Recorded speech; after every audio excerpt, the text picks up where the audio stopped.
That is still too general and too abstract for me. I have internalized the earlier broadcastings. I have made progress with the exercises of transforming into a being of spirit and living in my inner temple. What concrete and practical should I do now to set up a new world base here with me?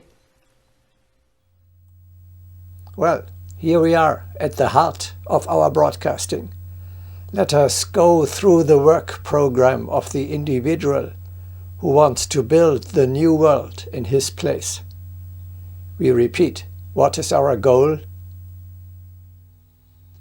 We want to build a world that is a temple, in which the cosmic order, the 7 principles of the new world, truth, justice, beauty and love, selflessness, service to the common good, and hierarchy actually apply, and in which being of a high vibration create around them an atmosphere of calm, peace, joy, and solemnity.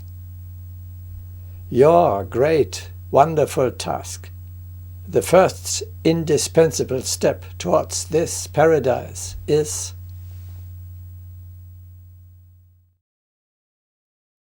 create such a world at your home and at work.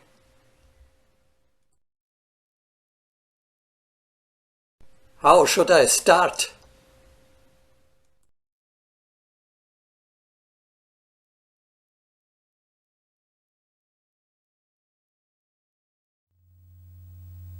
Your work on creating heaven on earth begins at home. First, you make the room in which you live a sanctuary. We already discussed how to do this in the broadcasting, The Path of the Inner Temple. You create through meditation within yourself, and then through your radiations within the room you live, a solemn atmosphere, and thus a sacred place is being produced. You have to drive the enemies of the new world, namely low vibrations, such as selfishness, envy, greed, irritation, rudeness, wrath, anger, hatred, indolence, doubt, fear, and dejection from your own heart, before you can think about eradicating them on the material level. You must keep your own vibration high. Only thereby can you elevate your surroundings. It is not a child's play and no trifle, but a gigantic achievement when the new world becomes a reality in your meditation room.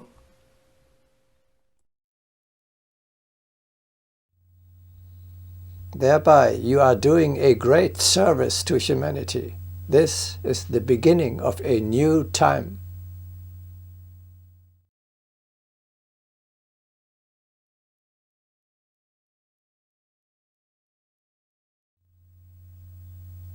Don't forget, the new world does not appear physically in your room. You do not tear down your house and build a new one for it. Externally, the room in which you are living and working remains almost unchanged. You build the world of the future by filling this room with a new spirit. The new world is a superstructure, a spiritual order, a subtle reality that is being erected over your whereabouts. Like the state Federal Republic over the part of the globe called Germany. You vault the cosmic order, the way of life of Shambhala, over your place of residence. You are building a spiritual reality that rises above the material plane. When you have created this spiritual paradise around you in the morning meditation, you can take it with you wherever you go. We remember Yogananda.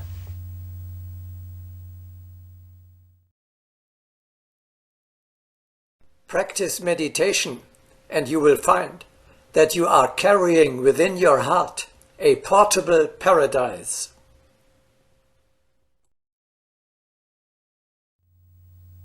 This is how you bring the realm of the future into the world. Anyone who visits you enters your sanctuary anyway. When you visit someone else, you carry it with you. Thus, the temple in the heart is the basis for the temple in your room, and this, in turn, is the basis for the world temple.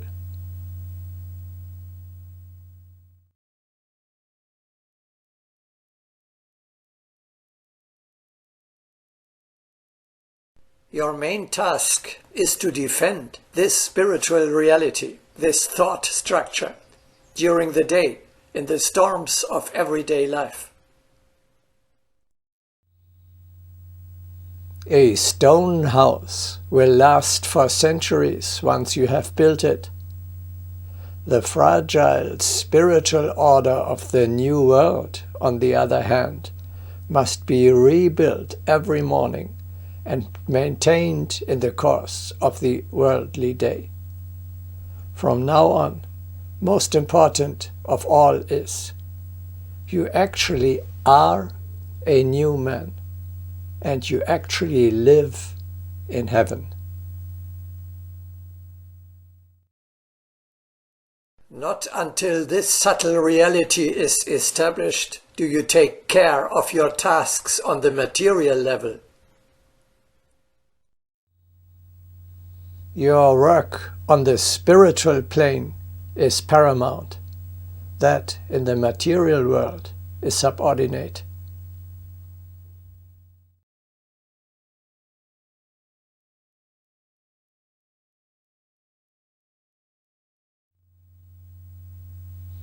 It will be more difficult to expand the new world to the whole apartment in which you live with your family, partner, and children.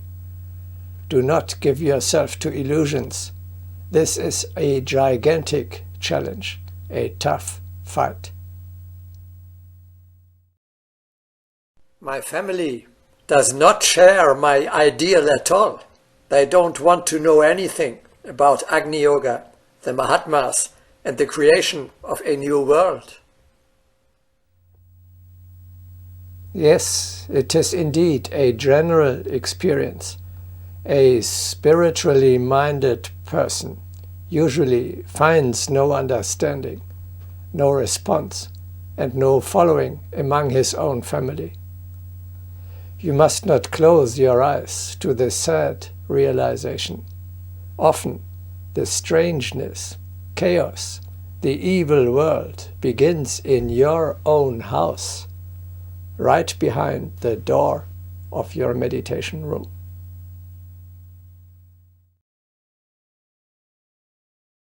It can often be observed that as one member of a family strives for enlightenment, the other members will aggressively mock his aspirations. Indeed, this one member needs all his courage to oppose the rude attacks of the others. It rarely happens that an entire family strives toward the light in a united effort against darkness.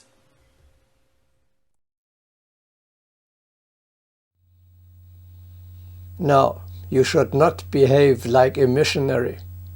It is a wasted effort to try to convert unwilling ones. Rather, proceed practically in 2 steps.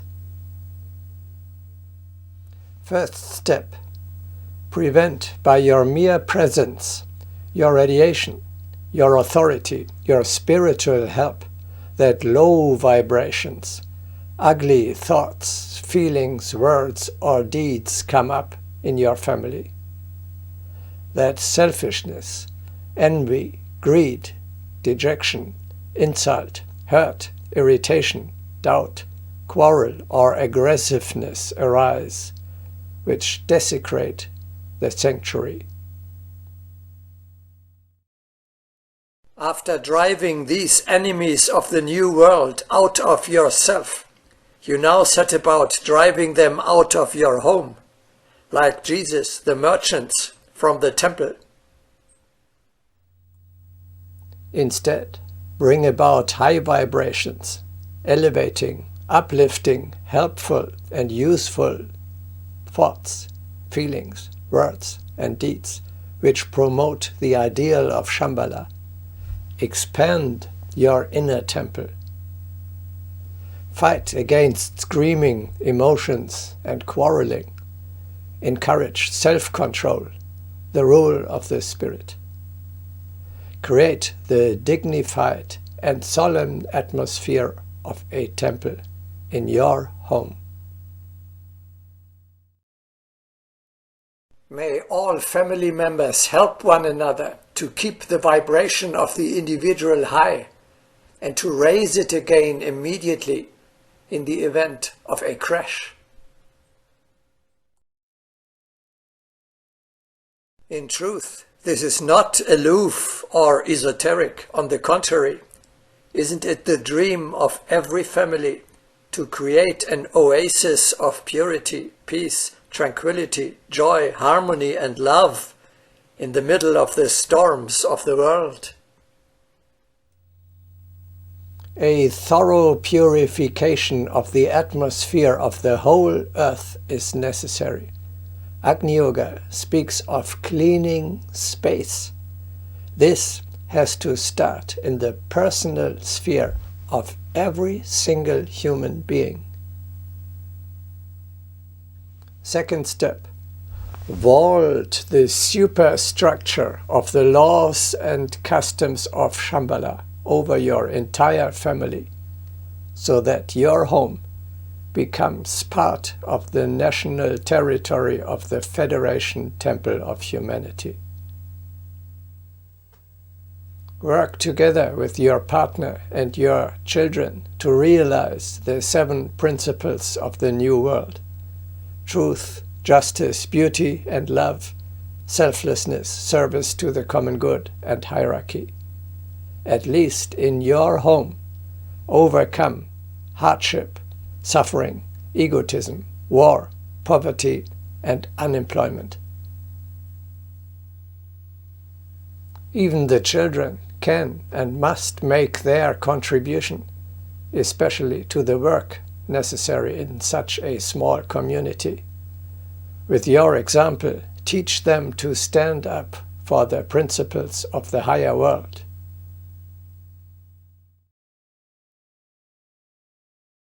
Man must develop within himself a persistent striving toward the highest and practice it in the smallest examples of daily life.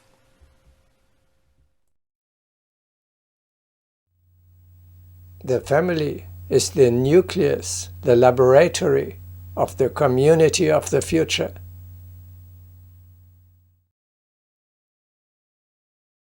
In all teachings, the family is decreed to be a pillar of the entire future. The family should be regarded as the hearth of awareness and cooperation.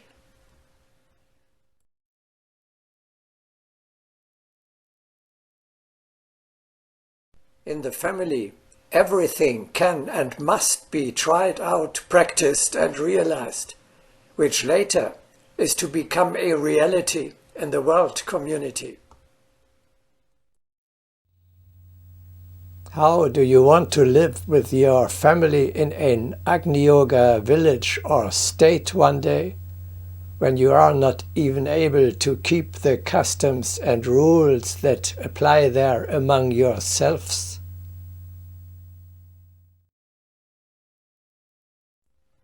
The true family is the prototype of communal life.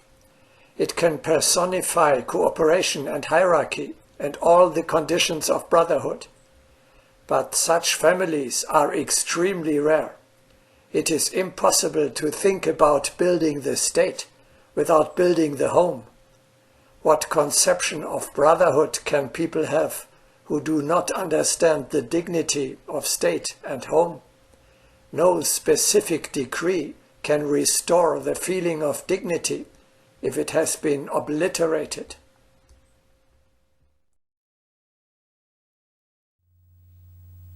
The main responsibility of the family is, of course, to raise our children to become new men. We shall talk more about this task later in this broadcasting. The family is a huge training ground for you future builders of higher worlds. Here you can practice under all circumstances, in the midst of all the unreasonableness and emotions, to preserve unshakable calm and serenity, to maintain the fiery state of high vibration, and to enforce the 7 principles of the higher world. Just think of Socrates and his proverbial quarrelsome wife Xantippe. It was certainly not a coincidence, but rather karmically determined, that one of the greatest spiritual teachers of mankind had to undergo in his home such an examination and, above all, teaching.